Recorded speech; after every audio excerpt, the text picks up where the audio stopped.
You're listening to Sweep the League.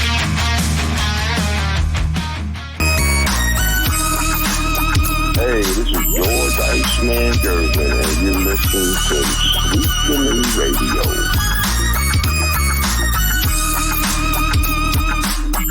Of course, it's the best day ever. It is Sweep the League. Rudy Campos Jr. coming to you from a FANATIC Friday night.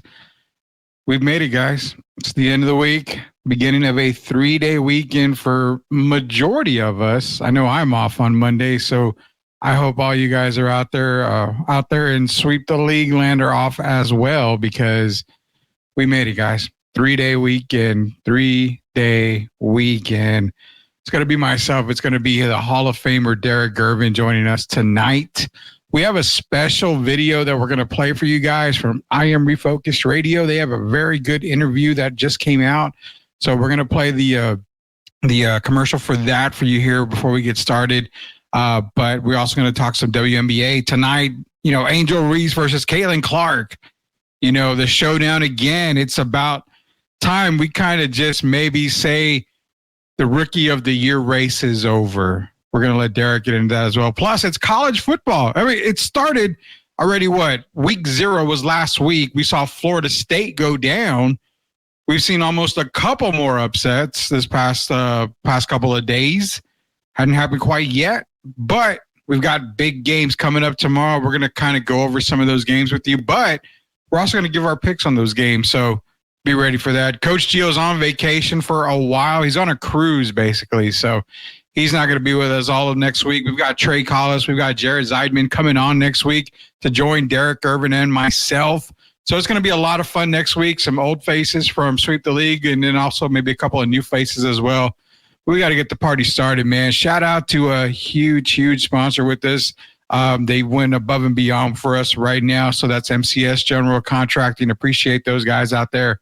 Chris Leha and the boys are the best. Thank you for everything that you do for Sweep the League. Let's bring on Derek Gervin, Hall of Famer Derek Gervin now. Derek, it's Friday, man. We made it. We finally made it. Just do it, my man. That's what we're here to do tonight. I hope everybody's doing well, because I am. Yeah, man, I'm doing fantastic, man. Appreciate all the sponsors. Again, MCS General Contracting, Castro & Son Solar, La Cocina Taco Truck, Special Leaf Tea, and also Locked On Spurs, man. You know, we're proud partners of Locked On Spurs, but we got to go, man. We got a lot of stuff going. You know, you show the Nike shirt. I just want to throw it out there. I've kind of put our name in the hat, thanks to one of our producers, our name in the hat for a possible Nike partnership. So we're going to see how that goes. I don't know how it works, but I'm with that. Thumbs up. So for those of y'all out there, you know, there's a chance that I know a guy that's been with Nike since the mid-1970s.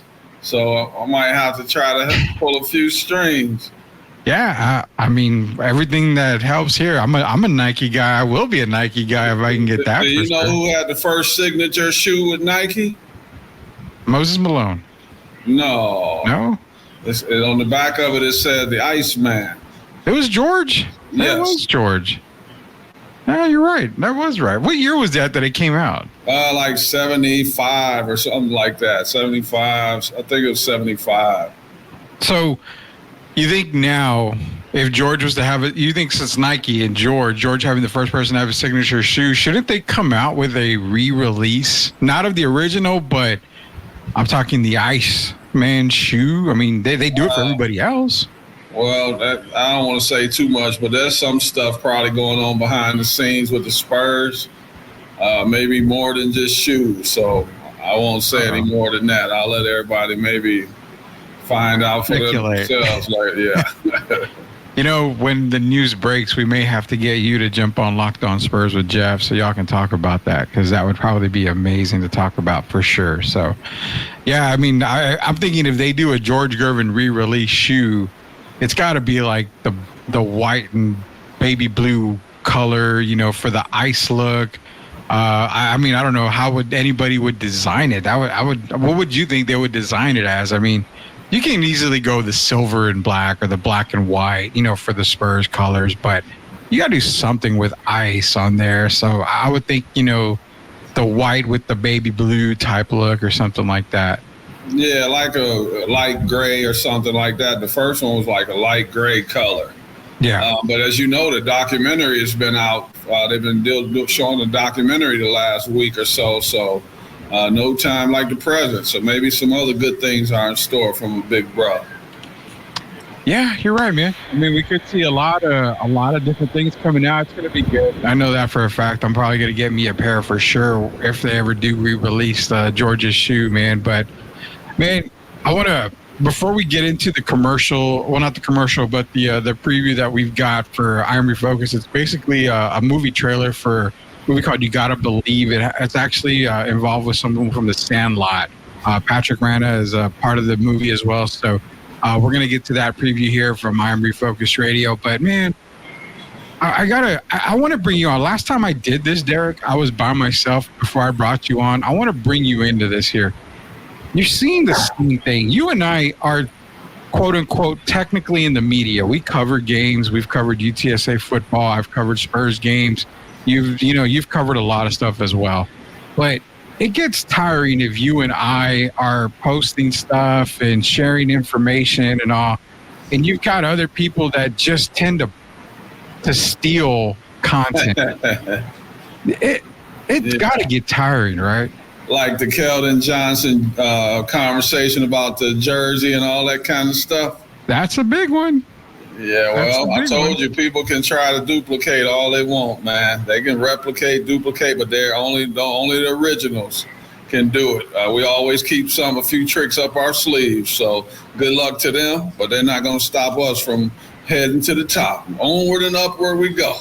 Yeah, there's a certain guy. It's a reporter. He considers himself a reporter, but all I see is regurgitated stuff from him. Now, it's not coming from us. I'll be honest on this one. It's not coming from us. We've had some of our stuff taken a while back, but this guy, I mean, people are just regurgitating stuff they're getting off of other people's, posts and messages and everything, and just putting it out for themselves so they can get the notoriety.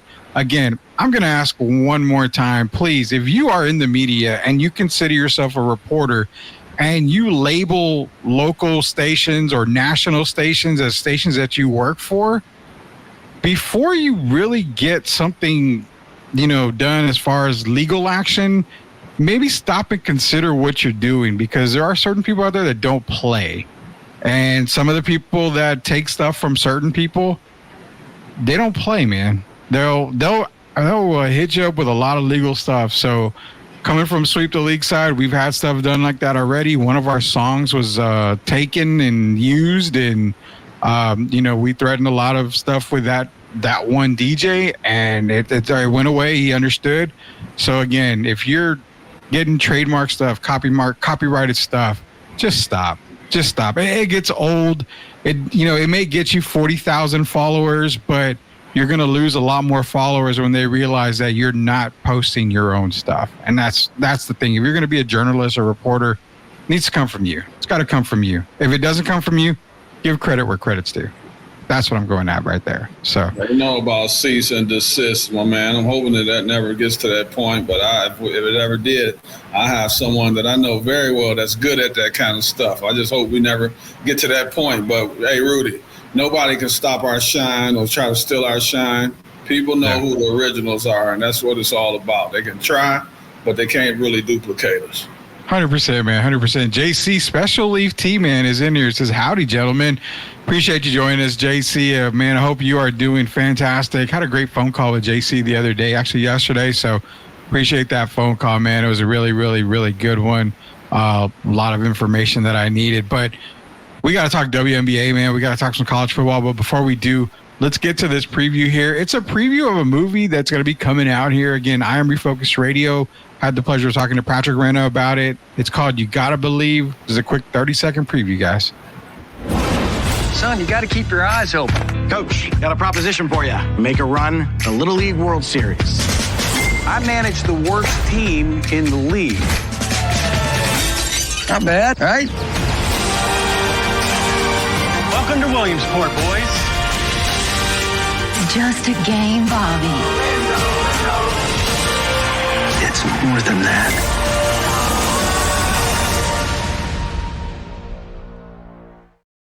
There you go. August 30th. You got to believe that's a movie coming out.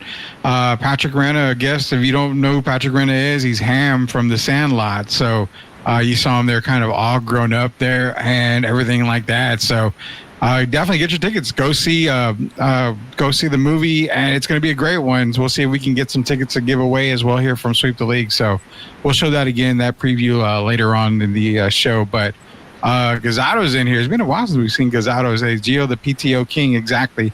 Actually, Gazzado, he's not on PTO right now. He's on actual vacation. I forced him to use his vacation time. So, and not only that, he gave me some picks to put on one of the websites, and I've gotten them all wrong. So he's probably not wanting to face me right now. He's probably scared of me because he lost me some money. So, yeah, we'll deal with Gio when he gets back on that, Derek. So we're not going to worry too much about that. But this first segment is brought to you by MCS General Contracting, the best in the business, whether it's swimming pool, driveways, a whole parking lot. If you got a business, if you need to start that foundation for the home, MCS General Contracting is the first and only call you will make because it is 100% guaranteed. Customer service is the best in the business. Why? Because that's what MCS General Contracting is, the best in the business. Proud sponsors of Sweep the League.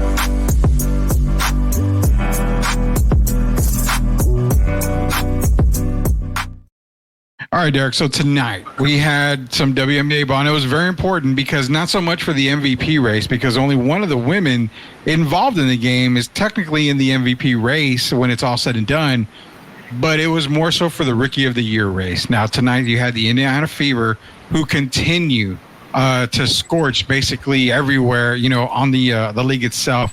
They went ahead and they took on the Chicago Sky, and of course, this was the game that you were seeing tickets being sold for, absurd amount for WNBA standards.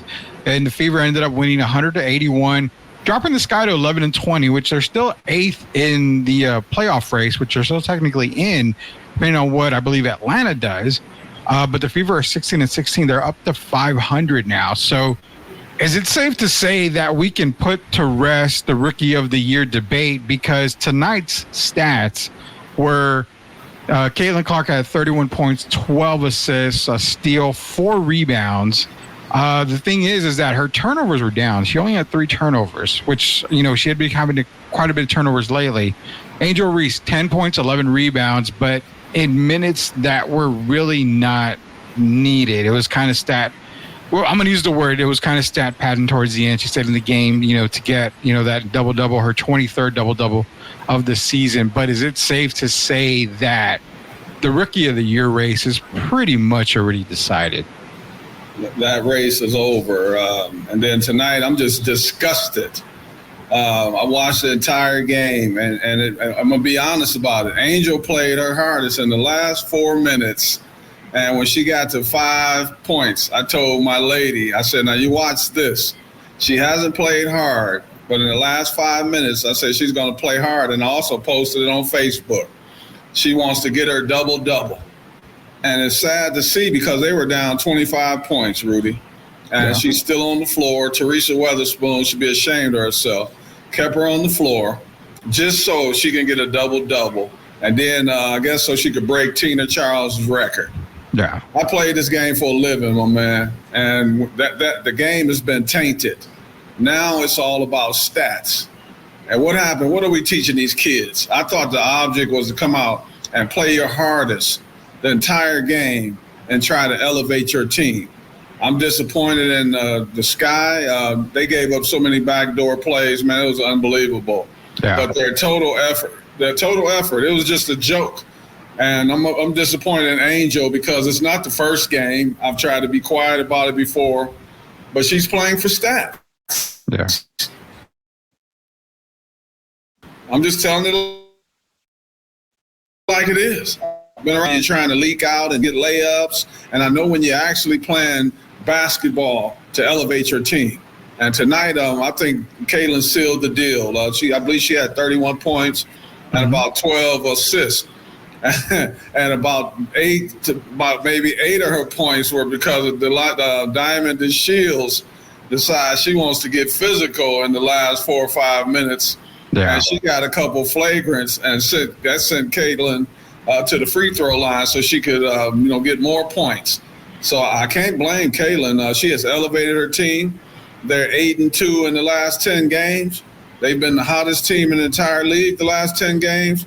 And for me, she sealed the deal. There's no more conversation for me about who's rookie of the year. It's clearly Caitlin Clark. So let me go up a notch here. We've seen the struggle by the Las Vegas Aces, and we know that A'ja Wilson has pretty much been atop the MVP talk all season, pretty much. I mean, for majority of the most part of the season, you can pretty much consider A'ja Wilson as the MVP as far as, she's leading in points, second in rebounds, leading in blocks. I mean, she's top 5 in majority of the categories. So, the thing is like, you see the Aces struggling. Now they're at 18-12. If Indiana catches Las Vegas, there has to be a huge case made for one Caitlin Clark to be Rookie of the Year and potential MVP, because she could finish within the top 3 of voting if you really think about it. If she can get the Fever, I mean, even up to the 4th seed, maybe, if it's possible. I mean, there's got to be some talk there. Well, they're not going to catch the Aces because they're still, 4 games behind in the loss column. Mm-hmm. But if the Aces were to lose tonight to the Storm, and right now it's 27-26 Seattle, but I think she's moved up in the MVP race. I told you a few weeks ago that I didn't think it was any longer. It's no longer a unanimous MVP for A'ja. They were talking about unanimous, like Steph Curry a few years ago. Yeah. But I don't see that. I think it's kind of narrowed now when you look at what Kaylin has been doing. And it's not just Kaylin. You got Kelsey Mitchell that's playing fantastic. Lexi Hull is playing fantastic. Leah Boston. They're all playing. They're in sync. And the main catalyst of that is Caitlin. But she's been a lot of help from the others. But she's a main reason. I got her in the MVP race right now with Anna Escu and Breanna Stewart. They've been struggling the last week or so. They lost 2 games this past week. So it's getting a lot closer. And if Caitlin were I could see her finishing 2nd or 3rd. I'm not going to say she'll get the MVP. I think Asia's already done too much. But her even being 2nd or 3rd from where she started and where the Fever started would be a fantastic season. Yeah, real quick, shout out to Louis Luna here. They lit them up. They sure did. And, shout out to Louis because Louis is the owner of La Cocina Taco Truck. You got to hit up La Cocina Taco Truck. Now, I want to shout out to Louis on this as well. I hit up a lot of people today in one of the groups for Facebook. They were asking who has the best street tacos in New Braunfels. And, of course, I tagged La Cocina in there. And so I told them, you got to go. And you got to mention that you Sweep the League sent you, so that way Louis can say, all right, cool. And then Louis says, hey, you know what? Sweep the League, they're talking about me. All right, yeah, we're always talking about him. So we're always giving Louis all the props up there for La Cocina Taco Truck. But yeah, they ended up leading up tonight, and it was all Indiana pretty much in the second half. I mean, it was a closer game in the first half. Indiana came out in the second half. They came out strong. They put the game away. I mean, enough said. So I think Caitlin may be able to finish in the top 3 in MVP. I don't think she'll get MVP. I think that's just how much is it wrapped up already for MVP? I think A'ja, because of the stats that you mentioned, they're gonna. If I was voting, it's gotten a lot closer because once your team starts going backwards, and if you look at it, the Aces haven't been playing great lately. Last year, I believe they went 30-6 or something like that. And the year before that, they had a really good record. So I don't know, man. I don't think they're going to give it to Caitlin at this point in the season. But if she finished 2nd, because Breanna Stewart, like I said, their team has been struggling. Nafisha Collier, her team has been struggling a little bit. The Lynx been struggling. I think they lost again tonight to the Dallas Wings. So it's getting a lot closer, and it depends on what happened these last 9 games. If the Aces completely fall apart, don't be surprised to see Caitlin sneak in there and be the Rookie of the Year and the MVP. Could happen. Man, what's the percentage behind it? It's not, the percentage is not high, but I mean, a lot can happen in 9 games. if one team just totally falls off the cliff and another team keeps ascending, it's never over till it's over. Isn't that what we teach the young people? That you are right on that. It's who gets hot at the right time. And right now, what team is the hottest in the WNBA? Isn't it the Indiana Fever? If I'm correct, they got to 500 today for the first time this year. Should be 16-16. So they still have 8 games to go. And if Caitlin, they continue to shine, Kelsey Mitchell continues to play like the all-star that she is, hey, you got to at least consider Caitlin. I'm sure they're already considering her. But to me, I see her moving up the chain. And that's what's going on right now right before our eyes. Man, it's such a great time to be a WNBA fan. Even if you're not a fan, it's a great time just to be a basketball fan. I mean, the WNBA has put out a really good product this season. They've always had a really good product. I just didn't see a lot of people buying into it. Now with Caitlin Clark, with Angel Reese, with the players that we mentioned yesterday, with Paige Buchers, also with Juju Watkins coming up, the WNBA, again, my favorite player, my rookie of the year from the beginning was Cameron Brink when she comes back. It's just going to be a whole new look in the WNBA, and it's going to have a great feeling for it. It's going to remind me of when the WNBA started, when you had Cheryl Swoops, Lobo, Leslie, Cooper. Hey, don't mention Cheryl right now. Oh, well, yeah, sorry. She does not work for the WNBA. I saw that post. People are ready for her to lose whatever job she has. She hasn't been very receptive when it comes to Caitlin. Yeah. And I even watched on television the other day, they had a game going on, and for like 50 seconds, she didn't say a word when they talked about Caitlin. She was pure silence, man. And, and I don't want people to think this to be a racial thing. I don't like some of the whining Caitlin does. I'm sick of seeing the hands like this and, a lot of calls where she's whining. But Angel does a lot of whining as well. Yeah. So I hope both ladies mature. I mentioned it recently that I know it's a lot on both of their shoulders, a lot of weight on both of their shoulders, because everywhere they go now, they're known and they're getting the notoriety. So, and I know they're young, but I'm hoping both ladies mature and they just keep moving forward. I think both are going to have very good careers. Caitlin looks like she's going to have a spectacular career. And hopefully both ladies can keep evolving and their teams can also keep getting better. And I'm hoping next year that the Sky can get a top pick and, do a little better, play a little harder. Maybe they'll give Teresa Weatherspoon another year because it's her first year. But when you look at that team, man, it's very disappointing with all that talent. And I know they lost Shinity Carter, didn't play, but even with her, they were losing. Yeah. And I just don't see the effort there. So that's going to be something they're going to have to discuss after the season is over. Yeah, I think they end up giving Witherspoon another year. It's got to be that first year, see how it goes, and then you can obviously build around Angel Reese and Cardoza and Kennedy Carter at the end. I mean, they can definitely add some pieces there. Through the draft, I mean, I don't think they'll get a top 2 pick, but I'd have to see who's coming out next year. But I mean, if they were so happen to just fall all the way down and get into the top 2, I mean, you're looking at either Paige or Juju. So it's whoever the Sparks don't want, which again, it scares me to death to know that the LA Sparks are going to get one of those players and pair them up with Rickea Jackson and Cameron Brink. The WNBA has to look out for that team. That's a team on the rise. That is for sure. But yeah, man, I mean, when it's all said and done, Derek, Caitlin Clark, I mean, tonight just showed that she's pulling away from Rookie of the Year. There's Angel Reese can get another, there's 8 games left in the season for this guy. She gets another 8. That's 31 double-doubles to end the season. It's a lot, but, I mean, what you see, what Caitlin, how far you've seen Caitlin come through the season, I mean, that just solidified it for me. The stamped it on for Rookie of the Year. Would you be mad if it was co-Rookie of the Year at the end of the day?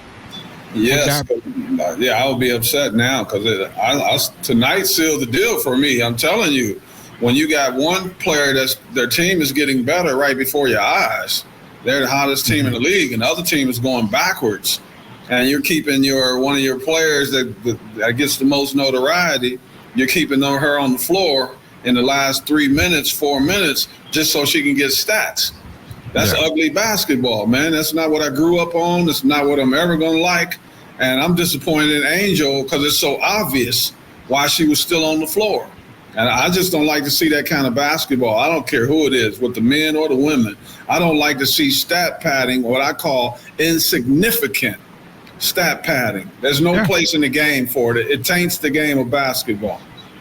Yeah, it really does, man. And I'm with you right there. I've always said I think it's going to be co-rookie of the year, but just after tonight, the last showdown, I think between Indiana and Chicago, Caitlin just pretty much solidified it for me, unless she just goes on a terrible, terrible streak, 9 points, 8 points, 10 points. That's not good. Hey, man, that's what I'm saying. Unless she goes on a terrible streak. She's shooting the ball now better than she shot all year. Yeah. And they continue to let her go to the left to shoot that three-pointer. Teams are still going underneath the screen. I'll never understand it. And then if you do make her go to the right, she's gotten stronger over the break, the Olympic break. So she doesn't shoot a lot going to the right. She's a standstill jump shooter or going to the left. But when she goes right, she can find her way and wiggle her way to that basket. And we know when she gets to the basket, she doesn't miss a lot of layups, and she gets a lot of and ones. So I only see her, she's going to continue cooking these last several games because they have something to play for. Remember, this is not like the NBA where you got the conferences. This is all about where you finish, 1 through 8. And so they still got something to play for. And I don't see her taking her foot off the gas pedal anytime soon. Yeah, and that's what I was saying. Unless there's just a complete collapse, I don't see her losing the Rookie of the Year race at all, no matter if Angel does get to 31. She's doing this now, man. So it's that confidence. It looked like she revitalized that break out of everybody right now. It looked like the break helped her the most. But, she works really hard anyway. Yeah. She has a workout routine. But it looked like over the break, she was focused. And I give her a lot of credit for that. Because you know what they say about when you start, I think Marvin Hagler is the first one that said it, rest in peace. When you start sleeping and wearing silk pajamas, it's hard to get up and still have that drive. And it's kind of like Canelo as well. So I got to give Canelo Alvarez, Caitlin Clark's got that same fire. And it's rare for people to continue to do that. And I like seeing it. I love it. I'm right there with you, man. She that break helped her out a lot. You can definitely tell the Indiana Fever are playing on a whole new level, man. Whole new level. They are going to definitely be a team to be reckoned with come playoff time. They're, like you said, hottest team in the WNBA. You're getting hot at the right time, and that's what usually happens. Some of those teams that get hot at the right time, some of them just barrel right through the playoffs. I mean, it happens before. It's not how you start the year, it's how you finish. That's what it matters the most, man. So when we get back, we're going to talk some college football. Some games are kicking off. Apparently Duke ended up beating Elon 26-3. I'm wondering where Tim Gonzalez is to give me crap about that. But we'll mention some more scores that we'll get into the weekend doing. We're going to make this a quick show tonight because it is Friday. And we got a 3-day week. Just a reminder, we are not going to be live on Monday. We're taking the day off. If Gio can be off, so can Derek and I. Both of us. Labor Day, here we come. It's Hall of Famer Derek Griffin, Rudy Campos Jr. will be back. Are you looking for a contracting company that gets the job done right the first time? Look no further than MCS General Contracting. MCS specializes in top quality concrete work, including patios, driveways, foundations, and swimming pools. The team of experts are dedicated to delivering exceptional results and unparalleled customer satisfaction. At MCS General Contracting, they're not just hardworking, they're local. Based in San Antonio, they are committed to building relationships and trust within the community. That's why MCS guarantees your satisfaction. They pride themselves on getting the job done right the first time, every time. So why wait? Contract MCS General Contracting today to schedule your project and experience the difference for yourself. MCS General Contracting. Building a better San Antonio, one project at a time. Proud sponsors of Sweep the League. Hey guys, are you ready for a flavor explosion? Look no further than La Cocina Taco Truck, serving up the best street tacos and quesadillas in New Braunfels. With a 5-star rating and rave reviews, they're not just a taco truck. They are a taste sensation. La Cocina staff is the best in town and pride themselves on making every customer feel like family. Whether you're feeding a crowd or just satisfying your own cravings, they've got you covered because no order is too big or too small for them there. Louis and his staff are all about customer satisfaction, and they love their community. Don't worry, San Antonio friends. They're just a short trip away to New Braunfels. So why wait? Come visit La Cocina Taco Truck today and taste the difference for yourself. That's La Cocina Taco Truck, where every bite is a fiesta. Proud sponsors of Sweep the League. Spurs fans, are you ready to stay ahead of the game of the San Antonio Spurs with the best coverage in the business? Tune in to Locked On Spurs, the daily podcast that brings you expert analysis, exclusive interviews, and all the latest news and updates for your silver and black. Join Jeff Garcia, the most informative and entertaining host in the game, as he breaks down all Spurs news and notes, interviews the biggest names, and keeps you locked into all things Spurs. From Monday to Friday, get ready to start your day with the best Spurs coverage in the business. Don't miss out on the expert opinions, the hot takes, and the can't miss guests. Make sure you're locked in with Locked On Spurs. Subscribe to their YouTube channel now and stay ahead of the game all season long. Locked On Spurs. It's the best Spurs coverage in the business. Don't miss out.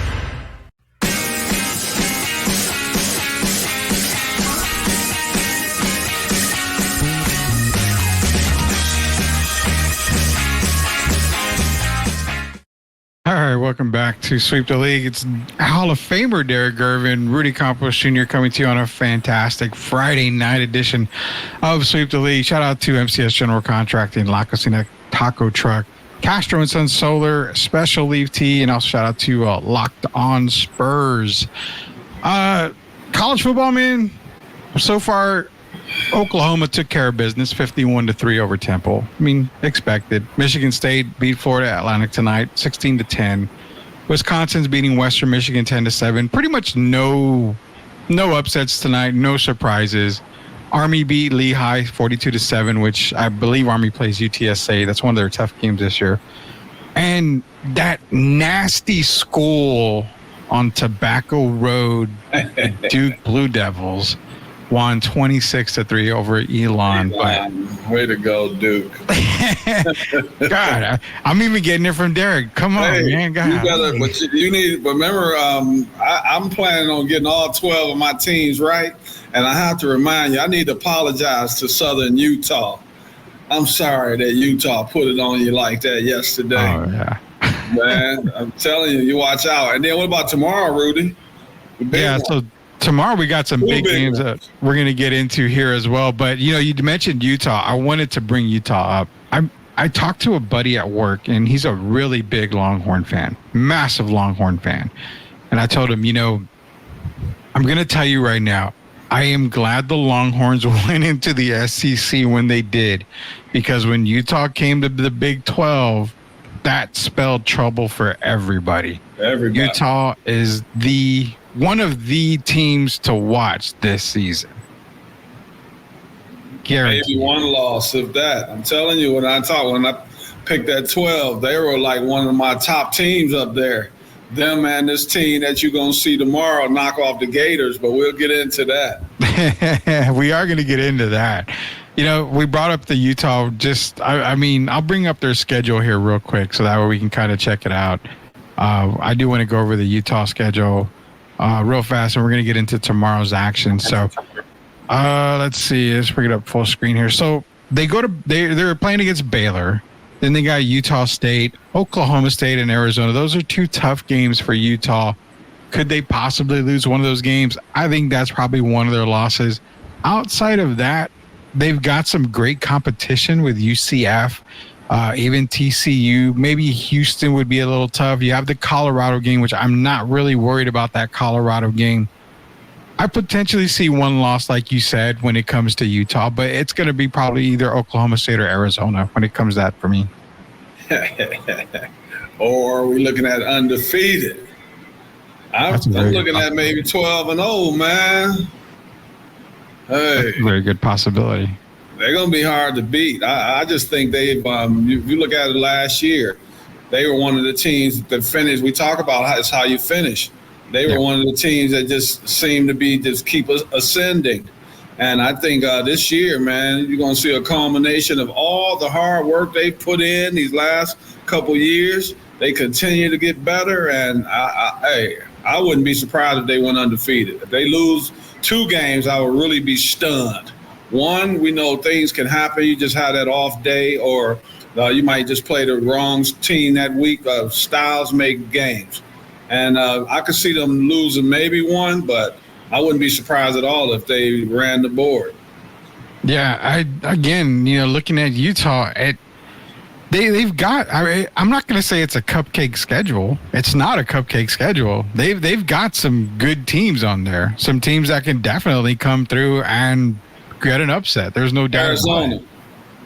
Arizona's one. I'm looking at this list. Arizona's the only other team in my 12 out of this list. And Arizona would be the game for me that if they were to lose one, I think it would be that one. I think they would get Oklahoma State. But, it's college football. Anything can happen. But if they lost, I would say the biggest one chance would be the Arizona game. Yeah, that's probably the one that I'm circling the most from Arizona. And it's another, 4 weeks? They have 3 games before that. So in 4 more weeks is when they play Arizona. I want to see how Arizona looks going into that game because it may just be an all-out blowout by Utah by the time they play Arizona at that time. So I'm not too sure exactly what we're going to see when it comes to Arizona at that time. Let's bring up the scoreboard, Derek. None of my 12 are getting blown out, man. What do you mean? No, none of them are getting blown out. Even if they play, they will. Yeah, it won't be a blowout.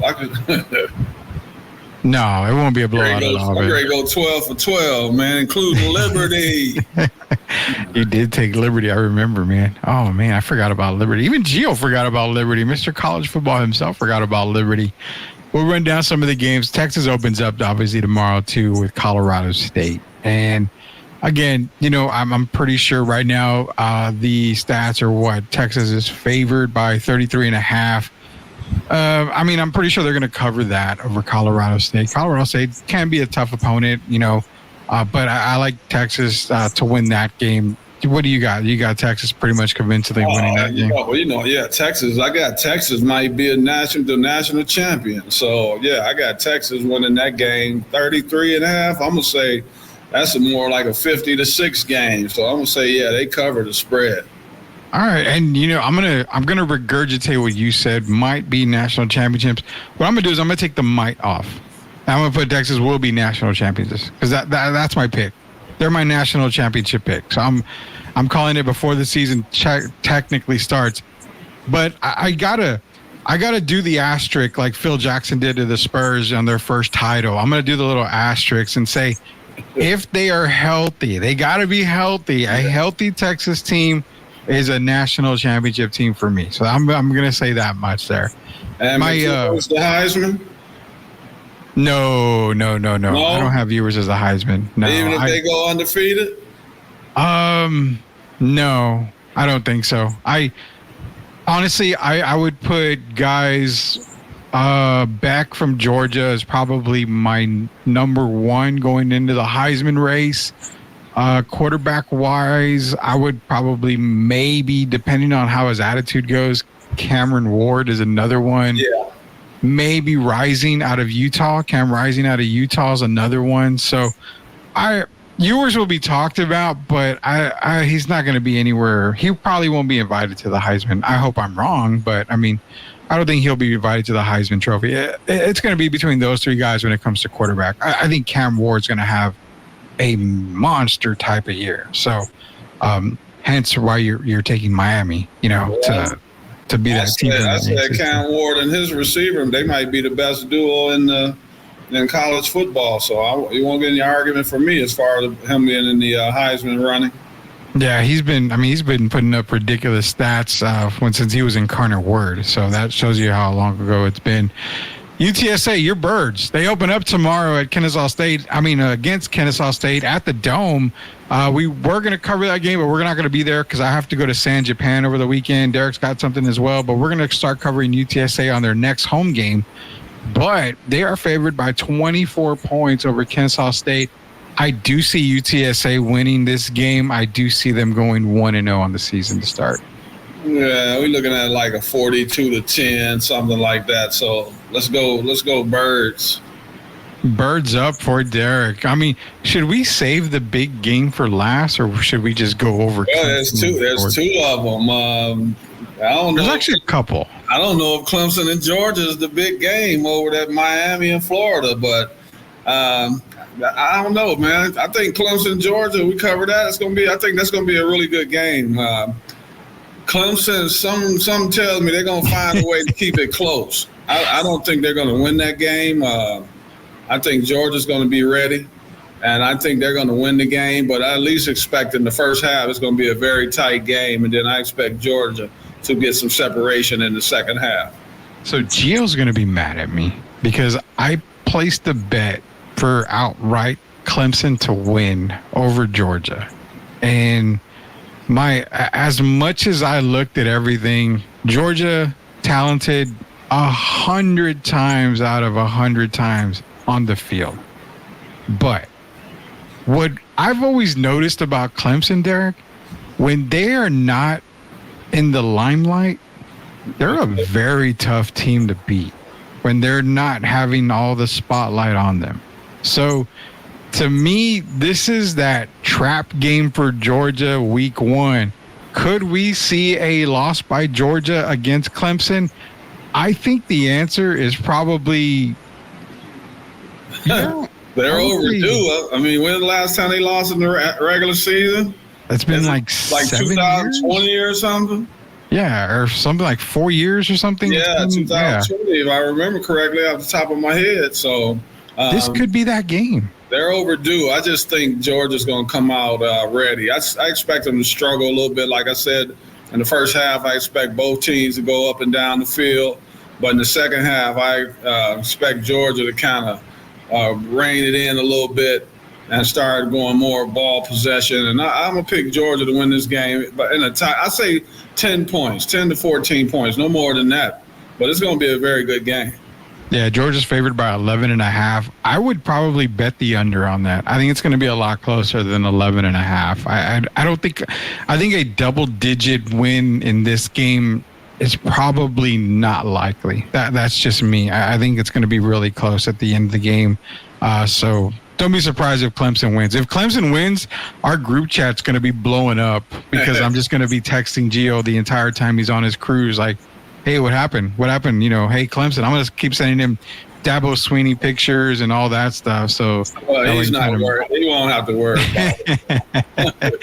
We got Penn State, number 8, going to West Virginia. Penn State's favored only by 7.5. Yeah, that's a tough one. That is a very tough one. This is another one where we could see a top 10 team probably go down. Yeah, that could be one of those last-second field goal type games. The Mountaineers are going to get up and down the field. Yeah. The question is, I always wonder sometime about Penn State's offense.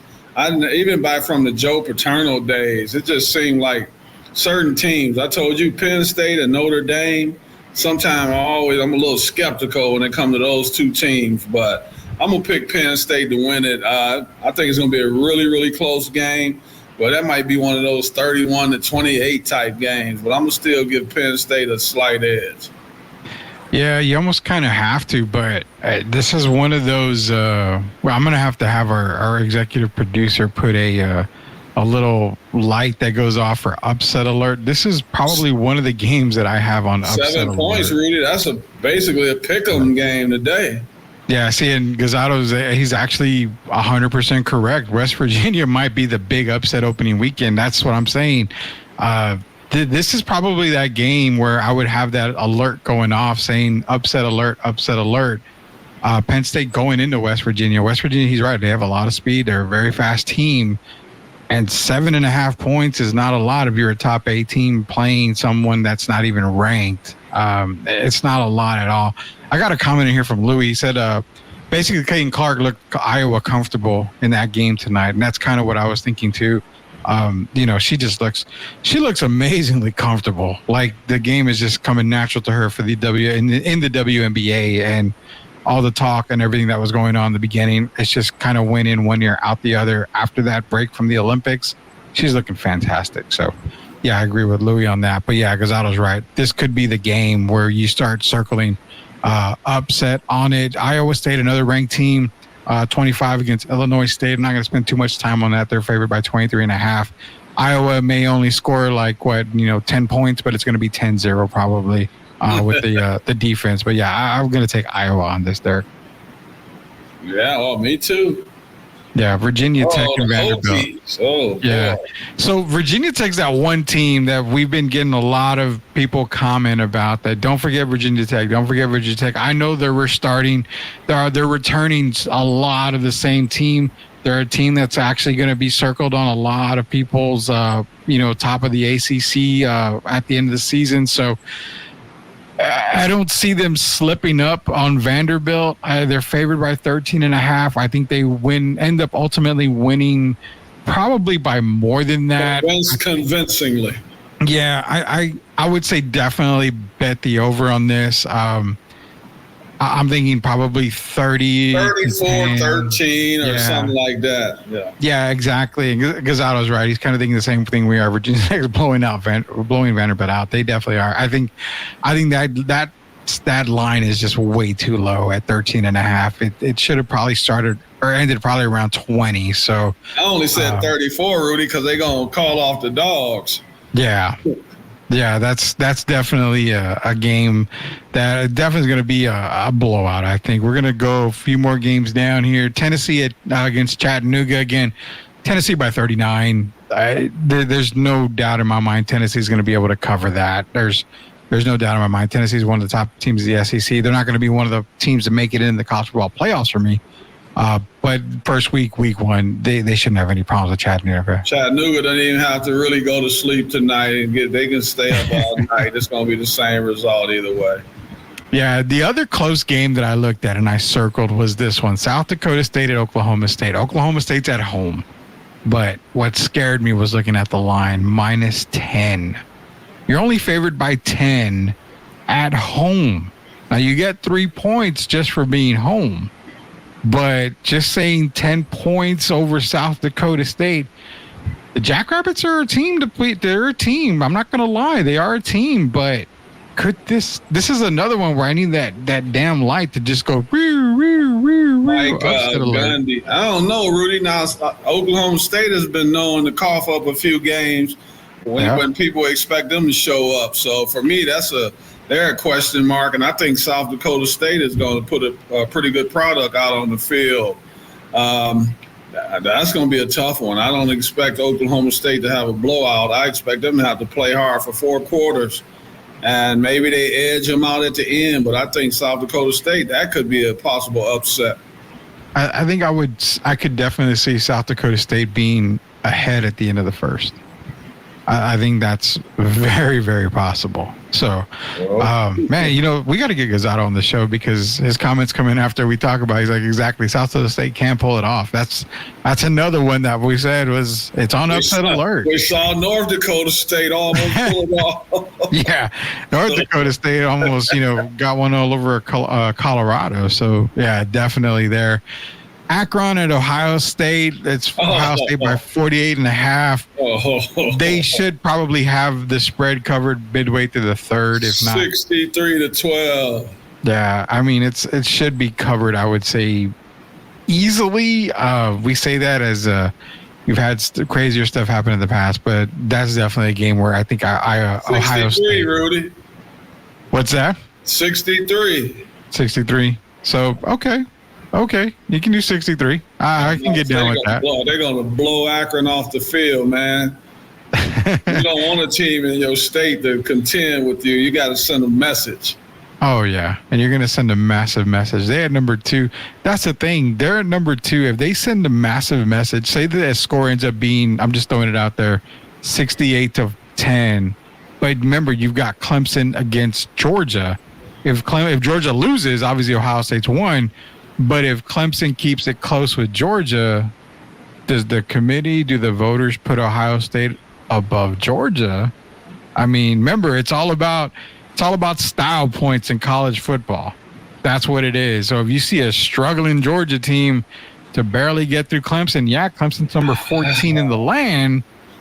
But I don't know, man. We've seen some crazy. Ladies and gentlemen, introducing the Miami Hurricanes. Derek's team, ACC team, the Miami Hurricanes. So Miami's only favored by 2.5. Yeah. That's a field goal. Yeah. I think they can beat Florida by at least a field goal. There's no doubt about that. Florida's going to wish they had Tim Tebow tomorrow. Do you see a double-digit victory for Miami? Yes, I'm telling you, man. I'm trying to tell you and Gio, hey, keep your eyes on these Hurricanes. This is going to be the best team they've had in several years, and I expect them to really put it on Florida tomorrow. I'll be surprised if they don't, if it's not a blowout. Yeah, I get it. I mean, I'm thinking that definitely it's 2.5. There's no way it's going to be 2.5. They're going to at least beat them by 3. That's a guarantee. But I would say at the end of the day, Derek, we're probably looking at 30 to 18. I'd be surprised if it's even that close because people like yourself and Gio and the media still questioning them. 2-point favorite. They're only favored by 2 points. That's a slap in the face, and tomorrow you'll see why.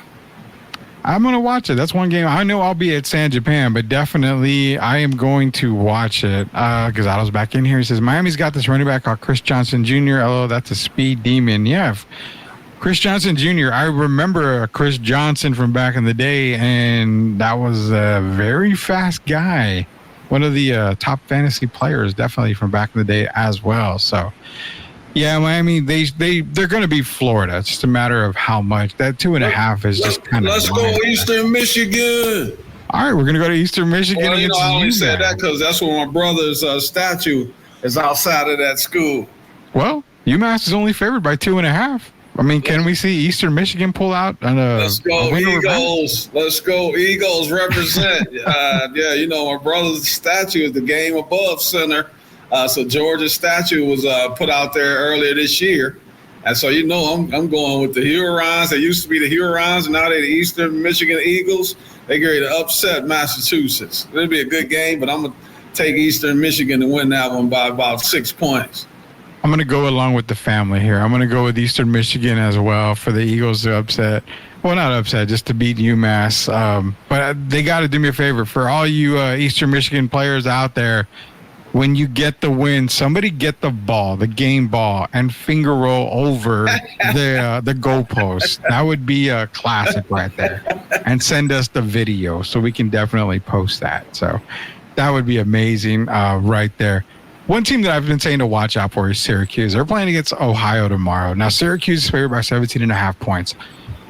I was talking to Gio when it came to Syracuse, and I said, don't be surprised if, they're not going to make the playoffs. They're not going to, do that stuff. But they're a team that always seems to beat the right teams at the right times, or the right team at the wrong time, because you're screwing up that other team's chances for college football playoffs, for any, certain bowl game.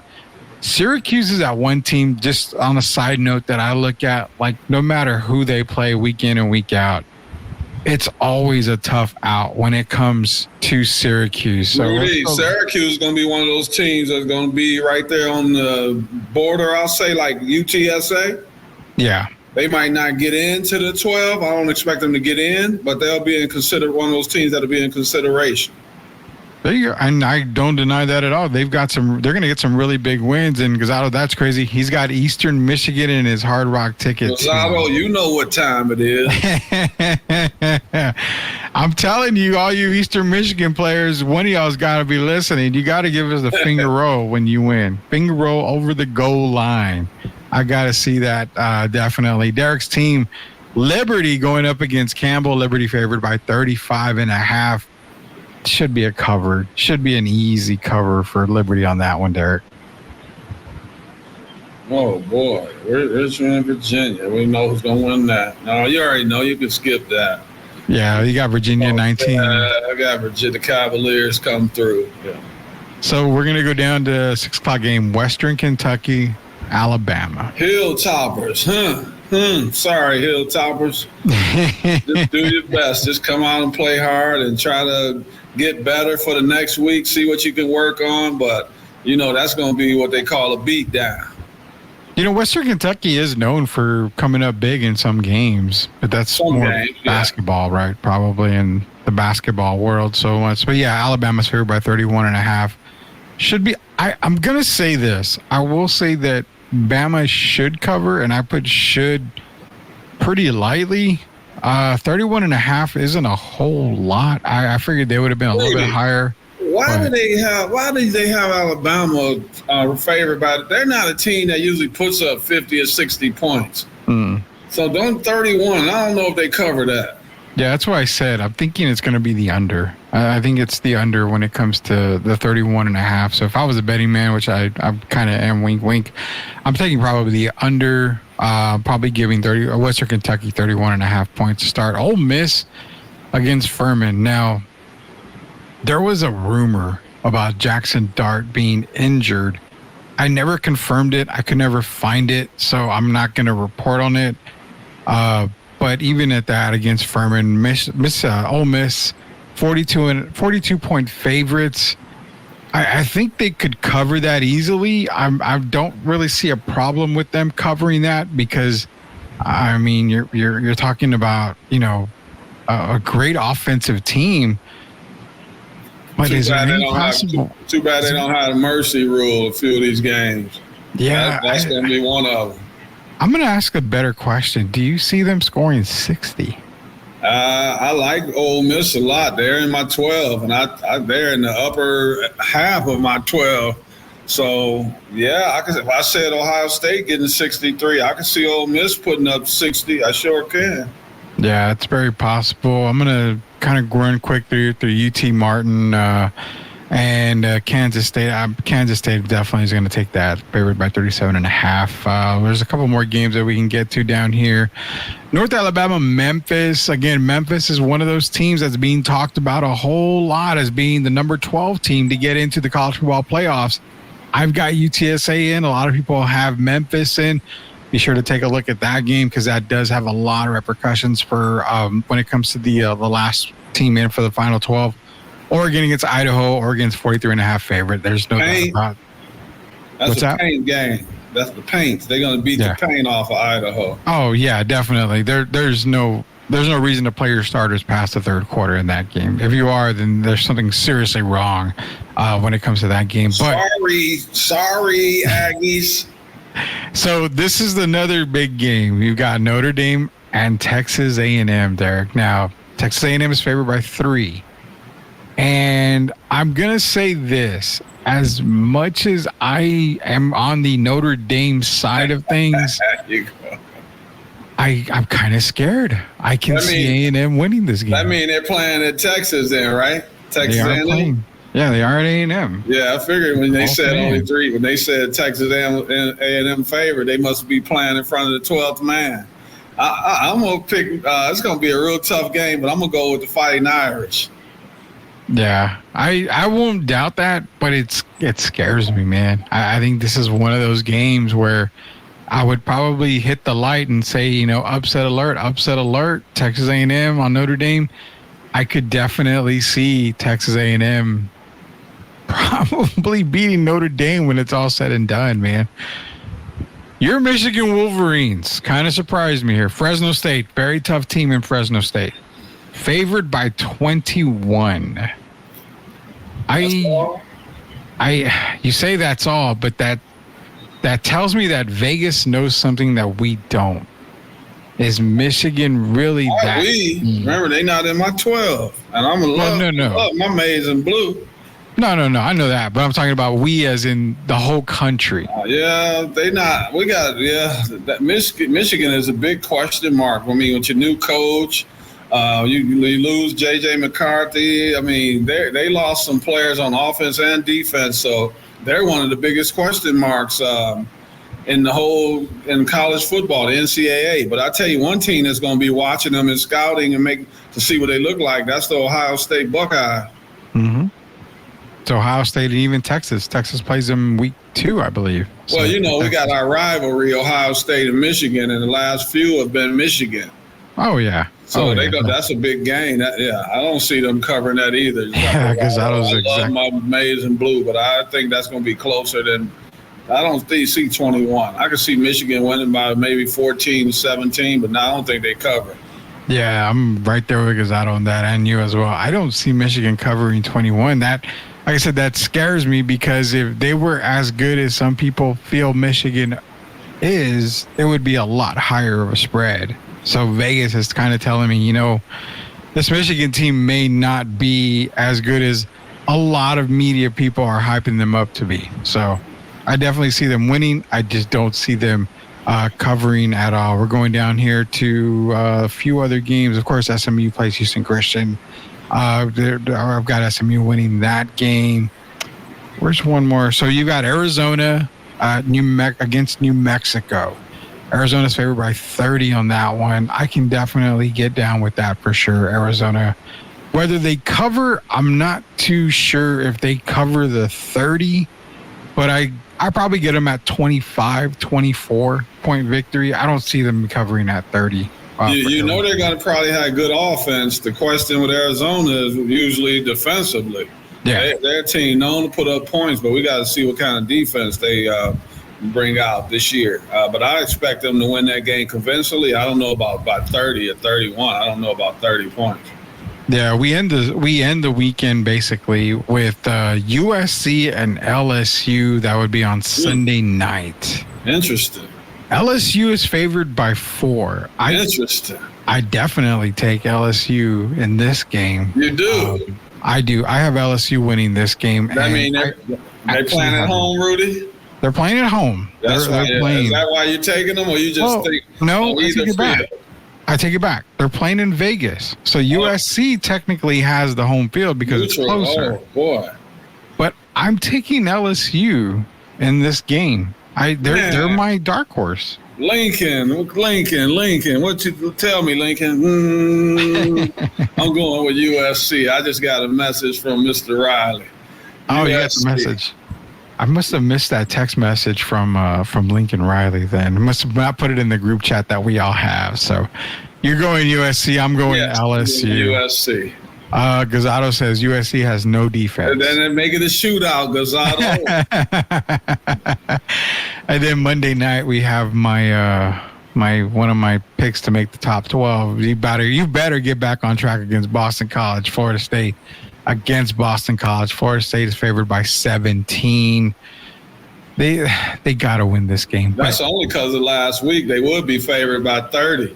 Well, that's what I'm saying. They're going to have to win by 30, 35 to make up for last week. From here on out, Florida State has to blow out just about every damn team and make it convincingly in order for the committee to think, okay, maybe it was jet lag that killed Florida State on their way, playing Dublin, to against Georgia Tech. So they've got to be convincingly wins, man. So it's going to be a great college football season. Rudy. Yes, sir. I know we're going to get off the air. Can I leave a message to the young people out there? For sure, man. I posted this earlier today, talking about the young people who are playing basketball. And I know school has just started up about a week ago for a lot of the schools.